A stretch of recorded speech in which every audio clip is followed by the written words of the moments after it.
defeats in the series as has been the case. Is it easy to motivate yourselves for tomorrow night? Yeah, it is easy. At every stage in the series, you look at the positive of what's to come. So after losing the first game, you're kind of feeling, okay, we can. You might have lost the first game, but still a few to go. Now that we 4-1 down, the positive is you want to end the series on a good note. The coach has a long-term vision and has a few ideas up his sleeve, so that affords him opportunity to play that. So those are the motivation factors. And certainly, you want to end the series on a good note. You want to still have a lot of pride in your own performance for the country. So yeah, there's lots to do.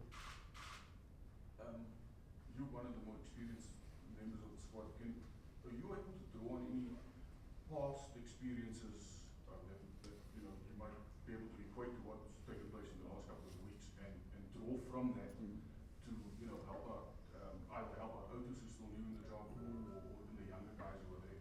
I don't think in one-day cricket we've ever been in this kind of situation. 2008, if I just loosely remember, we were in England and we didn't have a good one-day series there.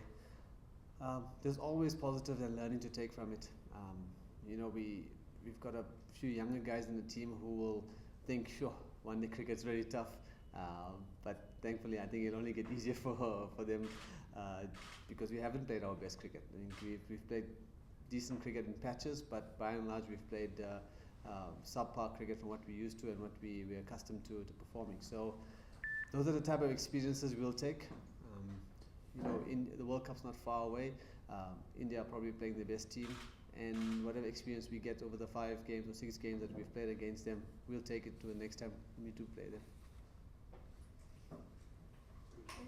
Yeah, yesterday Kavi sort of was sanctioned or fined for giving Shikhar a send-off. Do you think it's a little bit of harsh decision against him, considering that a lot of cricketers, a lot of famous cricketers get away with a lot of other things? All those type of things, we leave it to the authorities. KG is a fast bowler. We've seen fast bowlers, spin bowlers all get involved when they're bowling, but it's nothing for me to comment on really. It's the authorities got to decide what's within the game and what's not within the game. All we can ever ask for is things to be consistent. Yes, sir. I know obviously you've been hit hard with the batting with the absence of key guys, but your bowling has still been at full strength. But you still not managed to rein in the Indian top order. Anything what were you expecting of the bowlers and let's say for someone like Rabada, was he expected to lead the attack, and how do you assess how it has gone so far in the series? Well, I think KG's bowled very well, to be very honest with you. Every game he's looked like he's going to pick up some wickets up front. Things haven't gone that way, but he's looked very threatening. In the same token, we've had Lungi come in, and he made his debut in the series, so it's something that he's going to take a lot of experience and learnings from this series. And he's a quality bowler, and we know over time he's going to only get better and better. Although we haven't made inroads up front, I would like to think that we've still managed to restrict India to decent totals. 270 to 80 is not an overwhelming total, but it's been the batting that unfortunately we haven't been able to string enough big scores together to get us to those totals whenever we needed to chase. So I think the bowling, we haven't made inroads up front, but we still managed to control the back end of the game. I think in every game, the last 20 overs or 15 overs of their innings hasn't run away from us. And as I said, 280, 270 to 80 is not a massive total. So the guys have done decently well. No, I was asking more because Otis Gibson said after the last match that the bowlers have not really held their lengths well, or stuck to their lengths. So and that has allowed India to get away. Yeah. Sorry. What do you want me? What is the question? No, so just your assessment of that. Like, has the bowling really lived up to the being the full strength South African attack, or did you expect more? Well, as you say, it's a full strength South African attack. What also said is probably accurate.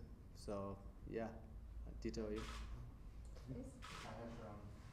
Curtis Gibson spoke about how captaincy has affected Aiden Markham. He doesn't think he's seen the same Aiden Markham in September, and you as a senior player, what has it been like to actually play under his leadership?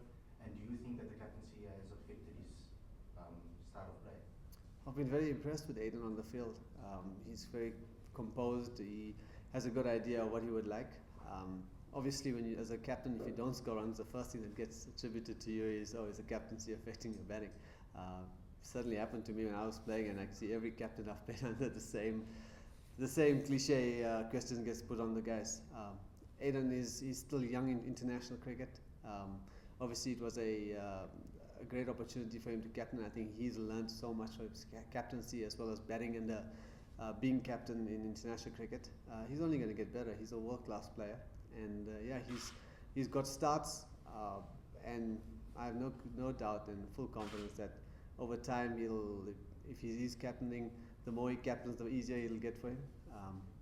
But he's a quality player, and I think over time he'll come good. Yes, Ben? Hashim, you said the batting has been the problem. Is it time maybe for the sort of format of the side to change and go the way of 7 specialist batsmen, given that the batting has been the problem? I mean, I think a lot of us were quite scared to see Morne Morko batting at 9 in the last game. He'll be insulted by that.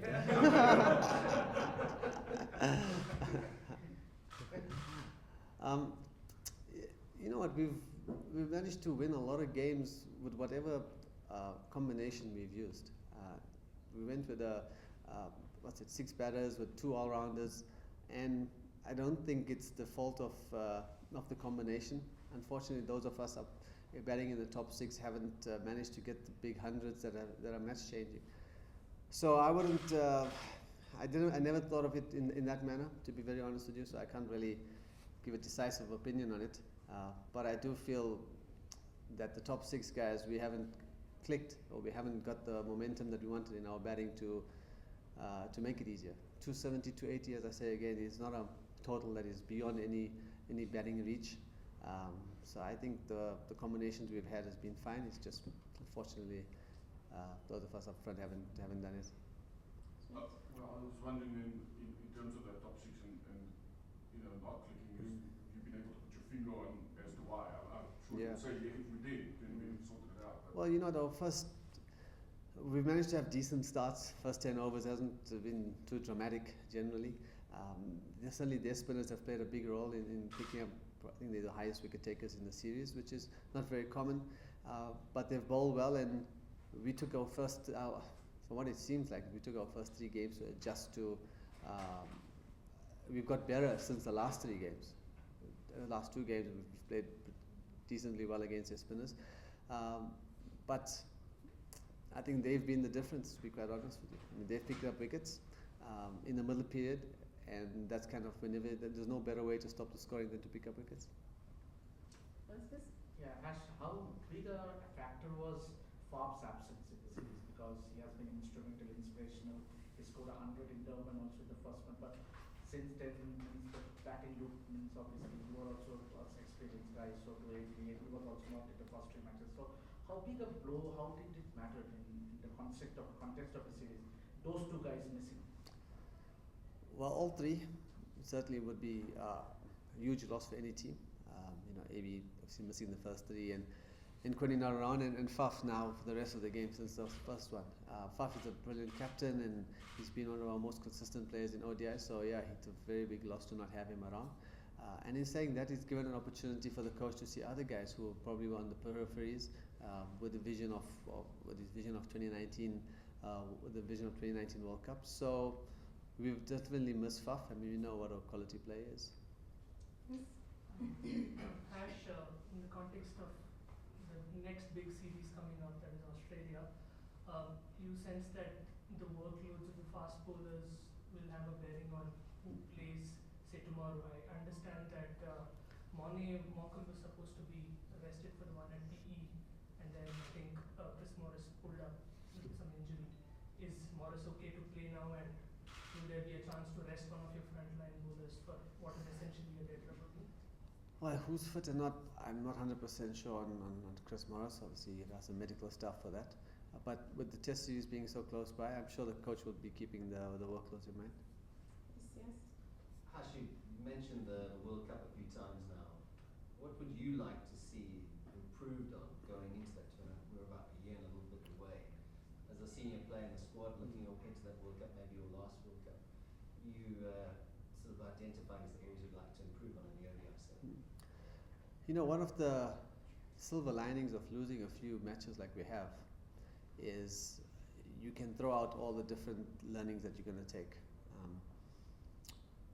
In this series, probably what's highlighted is we haven't managed to score runs in the middle period due to their spinners bowling pretty decently, and the younger guys in our team and everybody basically learning a lot more about themselves and playing spinners.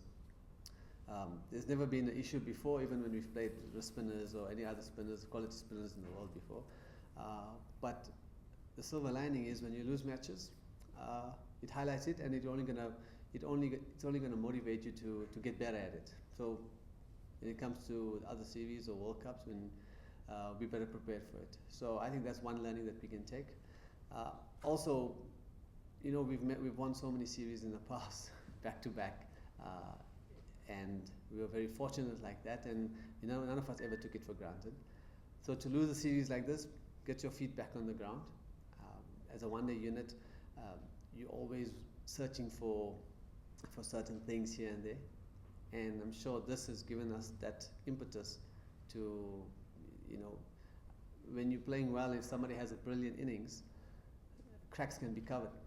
But when you lose in this manner, whatever adjustments need to be made, you focus on it more. And for me, that's a very positive thing. That's learning that anybody takes, whether it's in sport or business or whatever. It's a healthy situation in one respect, and that's the respect that the positive you can take from it. Good. Thank you very much.